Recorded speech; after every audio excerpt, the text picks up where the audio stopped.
This is On the Mic with Mike. Hello, I'm Mike Jarvis. Welcome back. Welcome to another edition of the podcast. This time, speaking with Keima Allen of MOPPA UK. That's the Montserrat Overseas Progressive Alliance. Have I got that right, Keima? That is correct. Okay. Like your sister organization in New York, the Montserrat Progressive Society of New York, MOPPA has a long history that I can personally attest to. So we can speak a bit about that. But even more immediately, MOPPA has an event upcoming on the 7th of December, the Montserrat Christmas Market. Is it going to be the first Christmas market that the organization would have held? Yes, it will be the first one launched on the 7th of December this year. And if I just tell you the main reason for it is that it's a fundraising event aimed at helping our young people, targeted our young people, specifically here in the UK and also in Montserrat.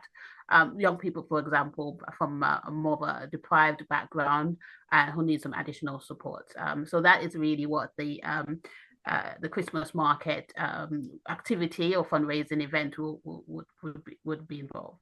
Okay, I'm going to want to get into the organization and the plans for the Christmas market in a while. But let's just backtrack a bit because the purpose of the Christmas market, the ultimate objective, falls in line with what MOPPA has been doing over the years. It's a community organization for the Montserrat diaspora in the UK, has had a long history. Tell us a little bit about the history of this organization. Yes, it's really interesting that MOPPA started in 1969, and that is really interesting that an organization is still standing for such a long time. And it started really to support and to really to celebrate Montserrat culture. And it's really started as a club mainly. And so it was just really about performances, also doing some coach trips.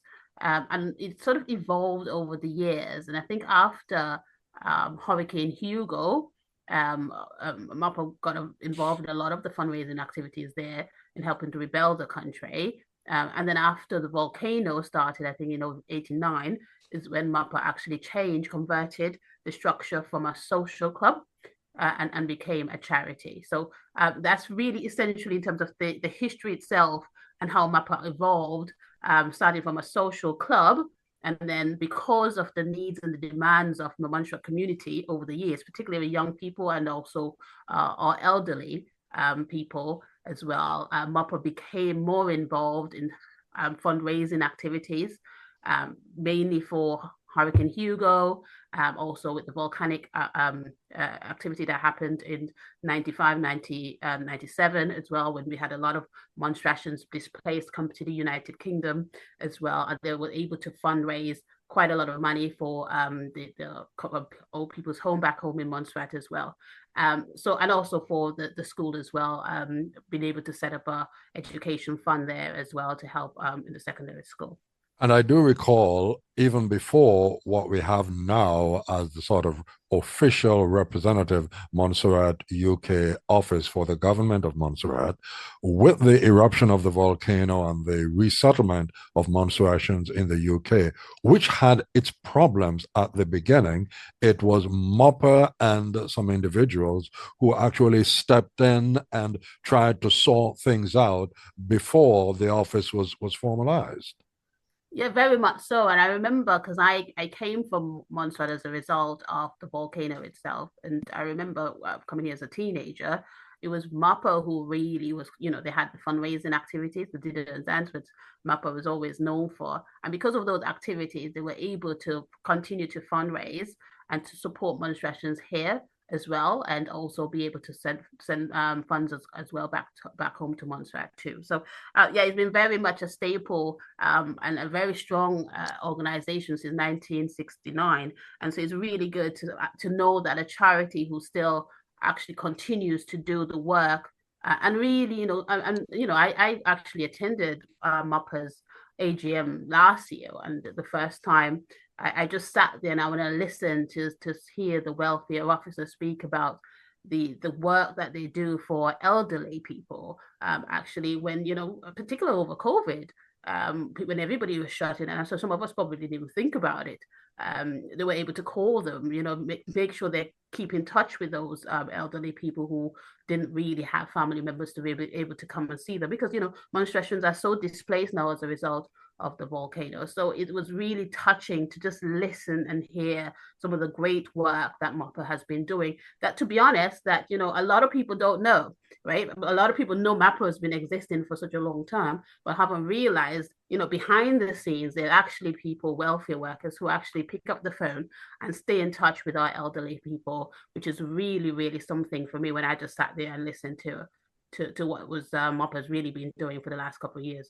Yeah, that's fantastic. And for an organization such as MOPPA that's been in existence for what, 55 years? I mean, 55 years. Yes. I have personal, direct and indirect contact with MOPPA, as well as professional official contact with MOPPA. I remember back in the 1970s, during the period I was at Radio Montserrat, Mr. Trant, I think he was then the chairman of MOPPA. Mr. Trant would come to Montserrat about every Christmas or other times of the year, and he was treated like royalty. I mean, he had meetings with the government. There was, you mentioned, the social projects, charitable projects the organization was supporting in Montserrat as well. So there, back in that period, there was a very, very strong MOPPA visibility. I mean, I had the opportunity of speaking with him, interviewing him on several occasions.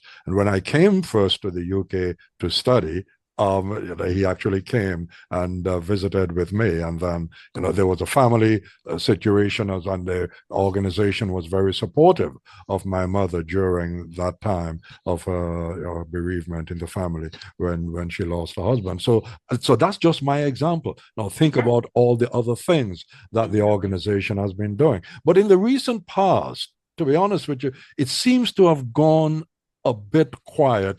We're now seeing a sort of a rejuvenation of the organization. Yeah, I think so. I think, of course, after COVID, things probably got a little bit quiet, and it was always going to be difficult, particularly for most charities, to maintain sustainability as a result. It was really difficult for MOPPA as well, like most charities, in terms of resources. I think now, I mean, I've been appointed to the board as to support MOPPA around the communication and also around fundraising activities. So you will see more of more information around what MOPPA is doing, particularly to the members and the supporters, because it's very much important for us to really have that continual connection, so people are aware of really what's going on with MOPPA and how they could continue to support. Now, when I joined MOPPA a couple of years back, but I was, in terms of a membership, it was, for me, it was just £10. And I didn't think anything of it at the time. I just think I just donated £10 membership.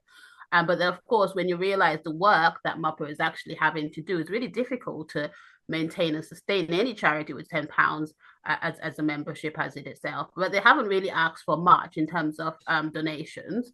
But I think, as a community coming together, I think it's great to see that an organization continue to work and trying to keep the momentum, because they do such a fantastic work already for Montserrat and people from Montserrat heritage, that is so important to make sure that we keep it going.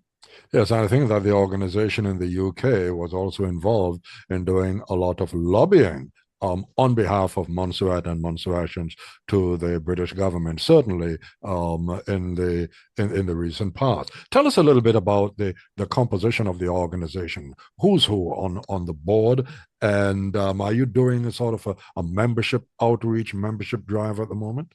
Yes, so Stan Furlong actually leads the board. He's the chairman of our of MOPPA. I've joined recently to support in terms of fundraising. Um, we have the board set up. We have trustees and we have executive members. I think it's about 9 of us in terms of the total makeup of the board. All of us are volunteers, so it's for it to continue to do the fantastic work that it does. I think it's really something to see that people are giving up their time to make sure that the charity continues. There is of course, a lot of work that we still need to do in terms of getting more people involved in the charity. Um, Regardless around, for example, around volunteers. I mean, even this week, I know we're going to touch on it later on, but even this week, we had a young person who reached out to me to say, listen, I work in media. Is there anything that I can do to support? So, of course, reaching out to Montserratians, people of Montserrat heritage, contact us, tell us what you can do to help support the charity. Membership is a big part of what we need to be doing in terms of pushing forward, pushing and going forward. Our membership is actually a much older, elderly population. And so we're looking for more young people as well to join the charity. Is very important to make sure the charity keeps going, at least for the next generation. So there will be a lot of work around that to attract new members. More information around that will be coming as well later on. And the organization is a UK-wide organization. I mean, MOPPA is not just a London organization. No, it's UK wide. We've got members from who lives in Birmingham, for example, as well. So it's a UK wide. So as I said, I mean, there's room for everybody to get involved and support as much as possible, because it's doing a fantastic work in itself. It's Montserratians helping other Montserratians, which is a great thing. And I speak to a lot of Montserratians who really, they hear of MOPPA, as I said, but they don't know exactly the work that goes beyond. And as I said, everybody involved in terms of the team is that the executive team are very much volunteers. And so everybody who wants to get involved, they can do. Just let us know what your skill sets are and how you think that you could support us. And it's about, bringing everybody together, because we really need Montserratians to be able to help each other. And I think that's part of the idea. So let's talk about your big event coming up on the 7th of December, the Montserrat Christmas Market. Tell us about that. Yeah, so yes, it's the 7th of December, and it was a concept. We were talking, I was talking to Stan and the team for about a year now in terms of what we can do to continue to support our young people here in the UK and also back in Montserrat. I think you touched on it in terms of it was a former chairman, which is William, trying to actually set up what we call the volcano fund. And also there was some work in terms of supporting our sending funding, for example, to the Montserrat Secondary School. So we want to make sure that we are also doing some work and supporting our young people here. So the event in December is really to fundraise to help those young people that we in Montserrat and also here in the UK who are from more of a deprived background, who really needs assistance and any support. Around, for example, we were thinking more around life skills. For example, public speaking, helping with the career progression, coaching, advice. So we'll do this through other charities, and also through other networks as well, who'll be able to help disperse some of those funds as well for us. But it's all about the fundraising event to make sure that that happens, so that we are able to support those young people. And of course, the fun day. I'm so pleased. I mean, that was really overwhelmed when we had, as you know, a number of Calypsonians come forward, King Kenzie being one of them. Of course, we have Algie and we have Lord Mead and we have Contagious as well, and Lighter, who's going to be performing as well at the Christmas market, who's donated their time to be able to put on a show and entertain our Montserratians and people of Montserrat heritage, and also celebrate our culture as well. So it's going to be opening up to everybody to be able to come and see what Montserratians can do in terms of the platform for all entertainers, but also for all business owners, all small business owners, for people who actually make things or arts and crafts, people who actually sing and dance. I mean, the whole concept was really about thinking, Montserrat pre-volcano. It was about family, it was about togetherness, it was about love, it was about joy, and trying to bring that back right into the center of the United Kingdom and London. I think for the last couple of years, it was very much doom, the volcano, we were displaced. But I think now is more of a coming together of our people and, having a central place to begin to revive and really think about how it was been and bring that back to life. Because as you know, a lot of our young people here were born here as well. And it was great. I think it would be a great opportunity for them to come and meet other Montserratians too, who previously from Montserrat, born in Montserrat, or who haven't really have that closeness and interaction with other Montserratians. Okay, so let's split this in two. First, let's look at what you are going to have in terms of the art and crafts and the food and et cetera. And then at the same time, what should the public, Montserrat public and friends who are going to come along, what should they expect in terms of that, in terms of entertainment? Because this is an all-day event that you're going to be having. It is an all-day event. It's going to be starting from 12 to 10. It's a Christmas market. So you go to the market. If you remember, we had a market in Plymouth. You had everything in the market, right? You had all the tasties that you could think about. You have your ginger beer, your sorrel, you had your black cake, your tarts, you had all the things that you would want to see in Christmas at your market. So that we're trying to bring it to life and bring it here in London. We've got so far, we've had nearly 30 vendors. So that is really big. Sorry, so far you've had 30 vendors Nearly registered 30 already. vendors, and we've only started this last week.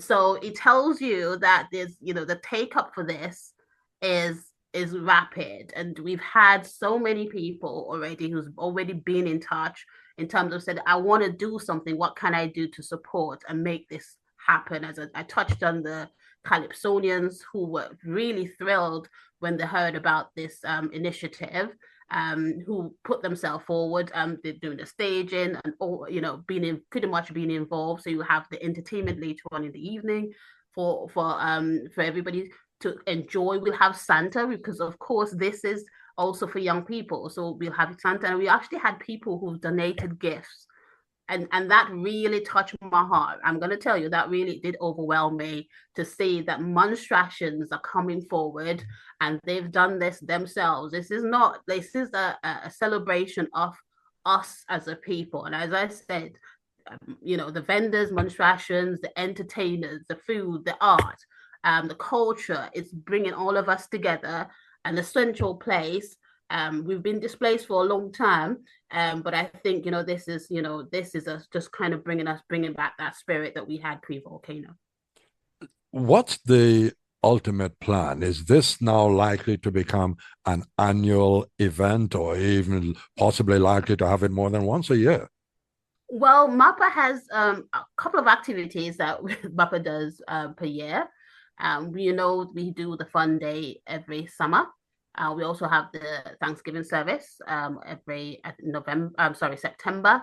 We used to do the dinner and dance, and I believe we should be bringing that back at some point early next year as well. So there's lots of activities in terms of the fundraising calendar that MOPPA is going to bring back, and make sure those continues. Now the Christmas market, because they've been such a take up for it already and the excitement around it. It's not off the table for next year, but we'll see how this one goes first because it is the first one. And of course, it's really exciting to see how much feedback and how much people are really getting involved already. That sounds absolutely fantastic. Now, just on a broader scale, let me just keep it on the market for the moment because recently there's been quite a lot of talk about tapping into the Montserrat diaspora market for products made in Montserrat.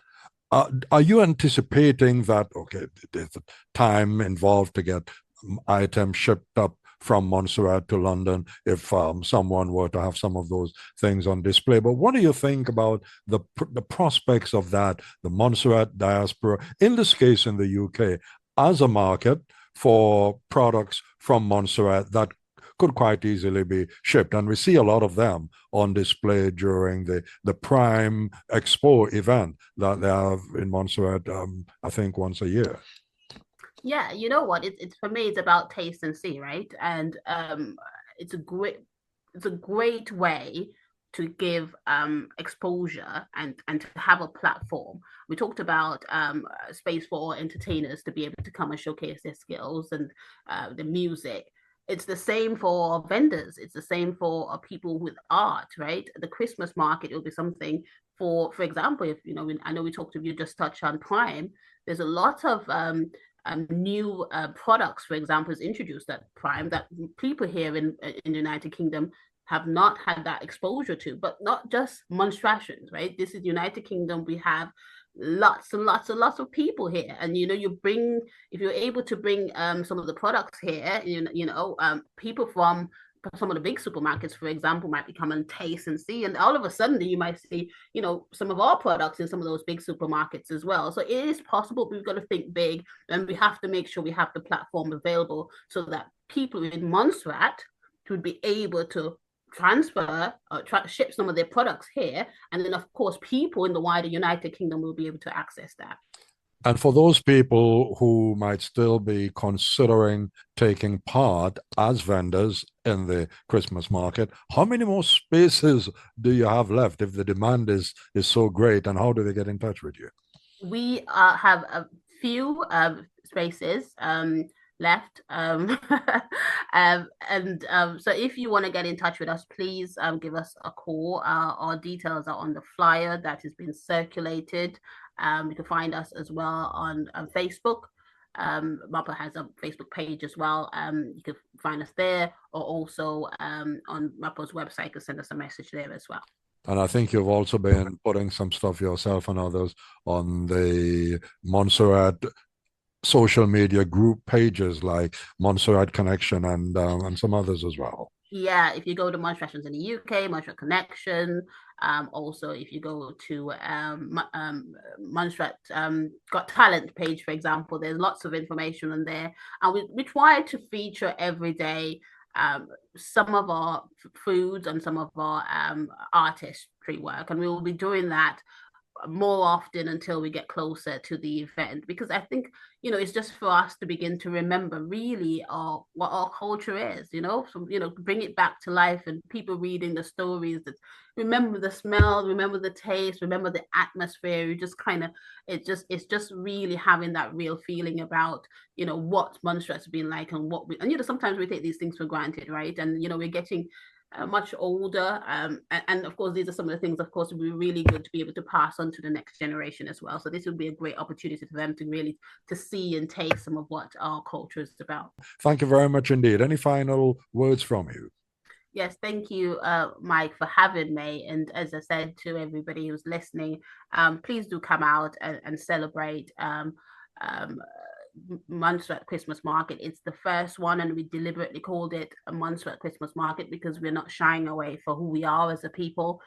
We're proud people, and I reflect on this all the time, that we have one song called Hot Hot Hot, and every country, every language, every place that I've been to, everybody knows it. And so we should be really proud of what we achieve as a people and not be shy away from celebrating it. Thank you very much, Keima. Thank you, Mike.